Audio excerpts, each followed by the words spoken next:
I fiori e l'asfalto sono freschi, tutto è pronto per inaugurare il lotto agrigentino della strada statale 640. Per il taglio del nastro sul nuovo raddoppio sarà presente il ministro dei trasporti e delle infrastrutture Graziano Del Rio e l'agrigentino agli esteri Angelino Alfano, che già aveva tenuto a battesimo la 640 8 anni fa con la cerimonia di posa della prima pietra. L'appuntamento è previsto alle 10:30 nel piazzale adiacente l'area di rifornimento vicino alla nuova rotonda San Pietro, sotto via Papaluciani. Le polemiche invece sono già iniziate. Su Facebook le lamentele di alcuni cittadini che segnalano il fatto che a 300 metri dalla zona della manifestazione inaugurale c'era il ponte Petruso ormai dismesso, smontato, perché pericolante, che conduceva all'omonimo carcere dalla vicina Favara.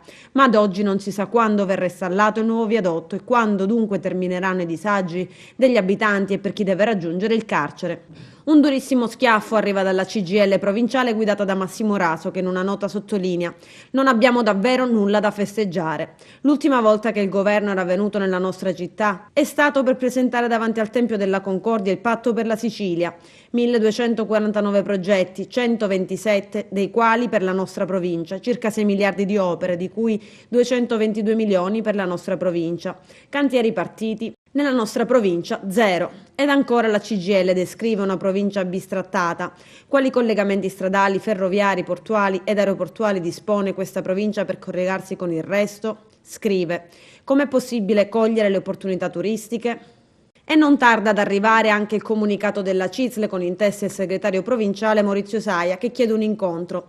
L'arrivo del ministro Del Rio, scrive, in città non può essere solo una presenza simbolica, può e deve diventare un'occasione di confronto sulle modalità di realizzo di un piano di interventi urgenti ed utili, dal dissesto idrogeologico alle infrastrutture incompiute, e definire interventi programmatici e periodici per evitare ciò che sta accadendo con il viadotto Morandi, chiuso per abbandono. Conclude.